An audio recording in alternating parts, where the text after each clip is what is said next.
Here is Tim Estiloz with your backstage pass. The Duke of Devonshire. He loves me. Yes, of course. I've only met him twice. I do believe you will be happy with him. Oh, I shall, Mama. I know I shall.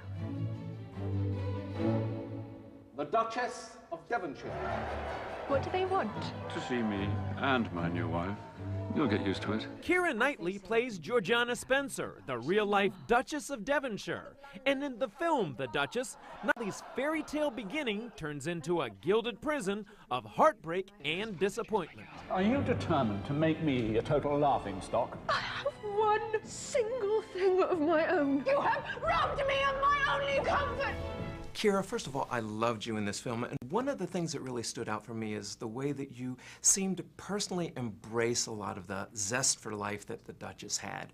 Did you feel that way as you were going through this role?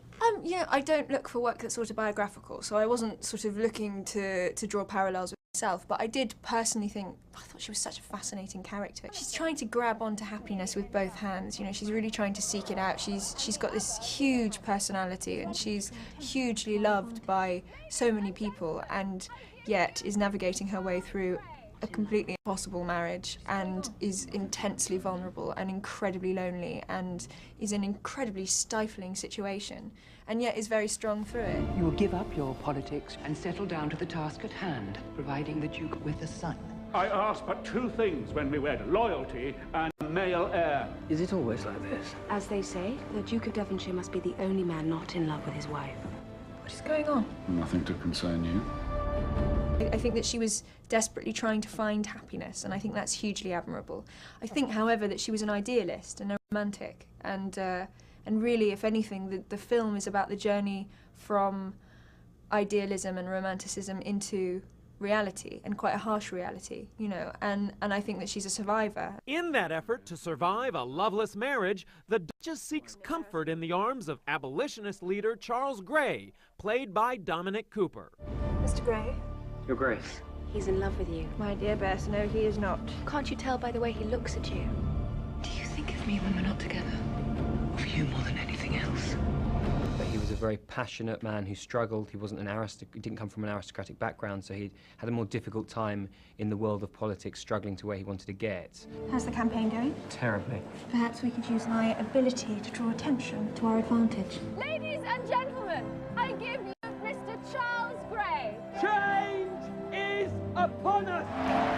And then what I found incredible and kind of adored was he was prepared to put everything that he'd worked so hard towards gaining on the line for the woman he ultimately completely loved. The Duchess, both in the film and in real life, was also wildly popular with the general public and very politically active. I fail to comprehend how far we are fully committed to the concept of freedom. Freedom in moderation. The concept of freedom is an absolute.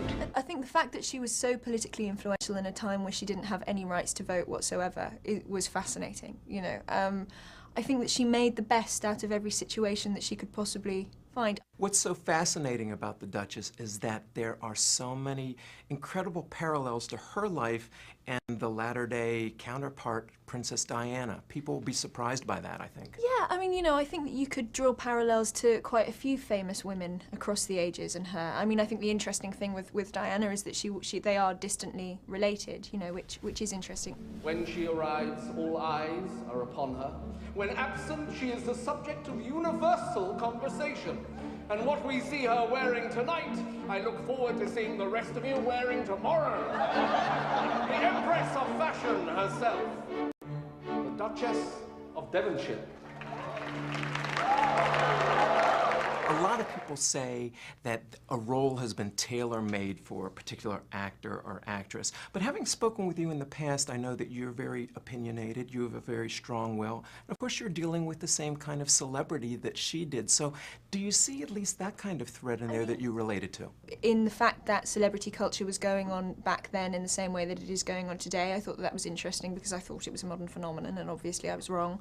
The fact that you can have these huge fashion icons. I mean, I think with this character in particular, the need for attention, the need for approval from so many strangers, the need for love from so many strangers is actually coming from a place because she's so completely on her own, her personal life. You must leave and be with me. a free woman now. Let us leave now! Georgiana! This will be the mistake of your life. No. I made that many years ago. All London is talking. Let them talk. You can't ask me to battle nature in my own heart. Not now. Not now.